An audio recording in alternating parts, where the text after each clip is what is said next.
उत्तर प्रदेश और देश के कई हिस्सों में वोटर लिस्ट में बड़ी संख्या में नाम हटाए जाने का मामला इन दिनों काफी चर्चा में है। उत्तर प्रदेश में एसआईआर के तहत लगभग 2.79 करोड़ वोटर्स के नाम काटे जाने की जानकारी सामने आई है। इससे पहले देश के 11 राज्यों और केंद्र शासित प्रदेशों में करीब 3.69 करोड़ वोटर्स के नाम वोटर लिस्ट से हटाए जा चुके हैं। इतने बड़े आंकड़ों ने राजनीति से लेकर आम जनता तक सभी को सोचने पर मजबूर कर दिया है।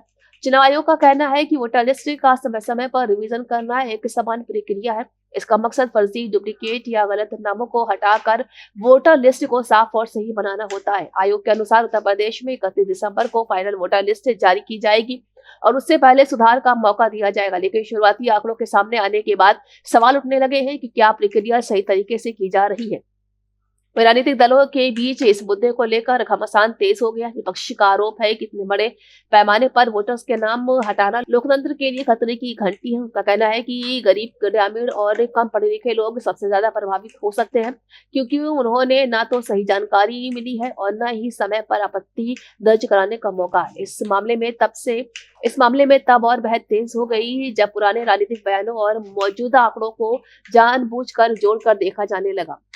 इस मामले में तब और बहस तेज हो गई जब पुराने राजनीतिक बयानों और मौजूदा आंकड़ों को जोड़कर देखा जाने लगा। लोगों में मन में सवाल उठ रहे हैं कि क्या वोटर लिस्ट में बदलाव सिर्फ प्रशासनिक प्रक्रिया है या इसके पीछे कोई राजनीतिक असर भी छिपा है। लोकतंत्र में वोट सबसे बड़ा अधिकार है और अगर बड़ी संख्या में लोग इससे वंचित हो जाए तो ये गंभीर चिंता का विषय बन जाता है। सूत्रों के मुताबिक जिन वोटर्स के नाम कटे हैं उनमें से 85 से 90% को एक खास पार्टी का समर्थक बताया जा रहा है।